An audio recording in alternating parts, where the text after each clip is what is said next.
Ma'am जैसे आज जयपुर की एक घटना हुई प्रोफेसर और एक स्टूडेंट की कोई ऑडियो वायरल भी हुआ। इन सब घटनाओं को देखते हुए किस तरीके से गंभीरता से कदम उठाने की ज़रूरत है? क्योंकि प्रत्येक जिला मुख्यालय पर जो अधिकारी हैं आयोग के, उनको किस तरीके से निर्देशित आयोग द्वारा किया जाएगा ताकि इस प्रकार के एक सख्त कदम उठाए जाएँ ताकि ऐसी घटनाएँ दोहराई नहीं जा सकें। हालाँकि आप हमेशा से ही बाल संरक्षण को लेकर गंभीर रहे हैं। जब भी किसी बाल विवाह की बात होती है तो आप खुद उसमें संज्ञान लेते हैं, अधिकारियों को निर्देशित करते हैं, चाहे एसपी, कलेक्टर की बात करें, और ऐसे कई उदाहरण हमारे सामने आए भी हैं। इन दिनों शादियों की विशेषण और विशेषकर ग्रामीण क्षेत्रों की बात करें तो बाल विवाह जैसे कई मामले लगातार सामने आ रहे हैं। बाल संरक्षण आयोग अध्यक्ष संगीता बेनीवाल जी एक दिवसीय बाड़मेर के दौरे पर हैं और एक निजी स्कूल में कार्यक्रम में भाग ले रहे हैं। संगीता जी से जानते हैं कि राजस्थान में बाल संरक्षण के लिए और विशेषकर जो स्कूली बच्चे हैं, कोचिंग में बच्चे पढ़ते हैं, उनके लिए किस तरीके से सरकार नए नियम या बच्चे कैसे सिक्योर रहें स्कूल में और कोचिंग में, उसको लेकर जानते हैं। मैम सबसे पहले तो आपका बाड़मेर में स्वागत है। आज आपका बाड़मेर दौरा है, तो बच्चों के लिए, जो बच्चे छोटे बच्चे हैं, शायद सरकारी स्कूलों की बात करें, निजी स्कूलों की बात करें या कोचिंग की बात करें, तो आजकल कई ऐसी टीचर्स द्वारा उनके साथ बैड टच की, इस प्रकार की बातें आती हैं। तो इसको लेकर किस तरीके से आयोग द्वारा कुछ नई गाइडलाइन या किस तरीके से? देखिए अशोक जी, जिस तरह से आज एक दिवसीय बाड़मेर का दौरा रहा, मेरा हमेशा ये प्रयास रहता है कि चाहे वो वार्षिक उत्सव के माध्यम से, चाहे अन्य कार्यक्रमों के माध्यम से विद्यालयों में पहुंचूं, विद्यालयों में इस बच्चों से सीधा संवाद करें, शिक्षकों से बातचीत करें, अभिभावकों से मिलें। उसी क्रम में आज यहाँ पर आना हुआ, यहाँ की बाल कल्याण समिति के सभी लोगों से बातचीत की। बाल आयोग में अभी तक सबसे बड़ा चिंता का विषय ये बना हुआ है कि हम पिछले काफ़ी समय से देख रहे हैं, चाहे हम कोटा की बात करें, नंबर के लिए अध्यापक ने ये कहा कि अस्मत के बदले जो नंबर वाली बात हमारे सामने आई, वो वाक़ई में ही निंदनीय है, बहुत खेद है, और बाल आयोग इसकी कड़े शब्दों में निंदा करता है। साथ ही साथ हमने जिस तरह से देखा नागौर में कोचिंग क्लास में जिस तरह की बात आई, शिक्षक के द्वारा जिस तरह की फ़ोटोज़ वायरल हुई सोशल मीडिया के माध्यम से, बहुत ही खेद है इन सब बातों को लेकर। और बाल आयोग जल्दी एक एसओपी जारी करेगा, चाहे वो निजी विद्यालय हों, चाहे वो सरकारी विद्यालय हों, चाहे वो कोचिंग सेंटर्स हों, किस तरह से हमारे बच्चे बच्चियों को सुरक्षित रखा जा सके।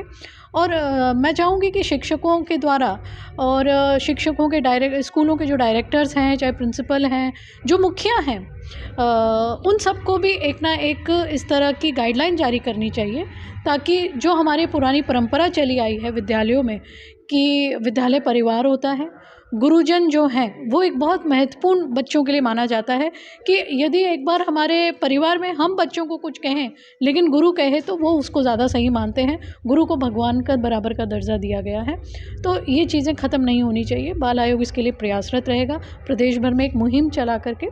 और हम चाहेंगे कि सभी स्कूलों में, सभी विद्यालयों में जहाँ बाल आयोग ना पहुँच सके, वहाँ पर गुड टच बैड टच की जानकारी दी जाए। जिस तरह से प्रत्येक शनिवार को नो बैग डे घोषित हुआ है सरकार के द्वारा, आने वाले बजट में मैं मुख्यमंत्री जी से भी निवेदन करूंगी कि सभी विद्यालयों में एक शनिवार को गुड टच बैड टच के बारे में जानकारी दी जाए, अभिभावकों से बात की जाए, बच्चों से भी इस बारे में खुलकर चर्चा की जाए, फिल्म के माध्यम से समझाया जाए।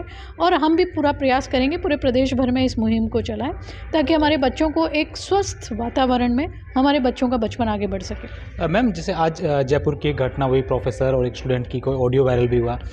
इन सब घटनाओं को देखते हुए किस तरीके से गंभीरता से कदम उठाने की ज़रूरत है? क्योंकि प्रत्येक जिला मुख्यालय पर जो अधिकारी हैं आयोग के, उनको किस तरीके से निर्देशित आयोग द्वारा किया जाएगा ताकि इस प्रकार के एक सख्त कदम उठाए जाएँ ताकि ऐसी घटनाएँ दोहराई नहीं जा सकें?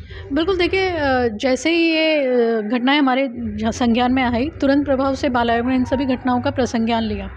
और न केवल प्रसंज्ञान लिया, साथ ही साथ तुरंत प्रभाव से ऐसे शिक्षकों के खिलाफ कार्रवाई की भी बात कही। और आदरणीय मुख्यमंत्री राजस्थान सरकार को भी हम अनुशंसा करेंगे कि ऐसे शिक्षकों के खिलाफ कठोरतम कार्रवाई हो। माननीय न्यायालय से भी हम अपील करेंगे कि तुरंत प्रभाव से वो ऐसे जो शिक्षक हैं, हम कहेंगे जब शिक्षक ही भक्षक बन जाए तो उनको जल्द से जल्द कार्रवाई करनी चाहिए, ताकि एक उदाहरण पेश हो सके समाज में, विद्यालयों में, और सब तक एक संदेश जा सके कि जो शिक्षक हैं उनको किस तरह से बच्चों के साथ व्यवहार रखना चाहिए, किस तरह से बच्चों की काउंसलिंग करनी चाहिए, बच्चों को किस तरह से शिक्षक तो स्वयं बच्चों को समझाने वाले होते हैं, गाइडेंस करने वाले होते हैं। तो ये जो हमारे समाज को जो सुनने में आ रहा है, देखने में आ रहा है, उससे मैं बहुत ही चिंतित हूँ और मुझे बहुत खेद है।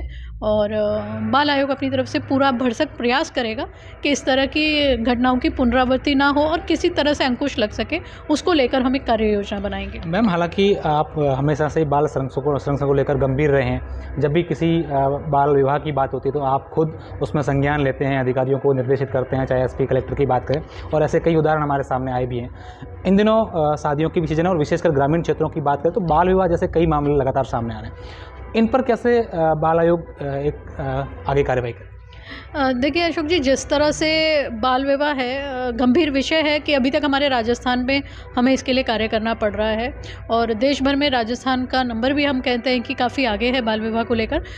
लेकिन मुझे बड़ी खुशी है कि बाल आयोग ने जिस तरह से जागरूकता अभियान पूरे प्रदेश भर में चलाया, उसको लेकर बच्चे और बच्ची जिनका बाल विवाह होता है उनका स्वयं का फ़ोन मेरे पास आ जाता है और तुरंत प्रभाव से वहाँ के जिला प्रशासन को हम सतर्क कर कर बाल विवाह को रुकवाते हैं।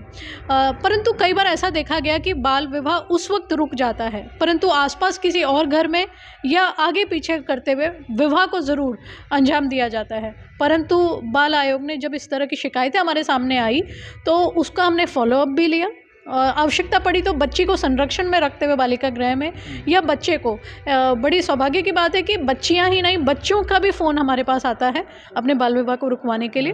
तो हमारी पूरा इस पे हम सतर्क रहते हैं और हम ऑलरेडी जैसे ही विवाह का जब सावे शुरू होते हैं, चाहे आखा तीज हो चाहे पीपल पूनम हो, उसके अलावा पूरे साल भर में भी हमें लगता है कि सावे शुरू होते हैं, तो उस वक्त हम सभी जिला कलेक्टरों को आदेशित कर देते हैं पत्र के माध्यम से कि वो अपनी अपनी टीम को, एसडीएम को, एडीएम को, वहाँ के बाल अधिकारिता विभाग को, सबको सतर्क रखें कि कहीं पर भी बाल विवाह होने ना पाए।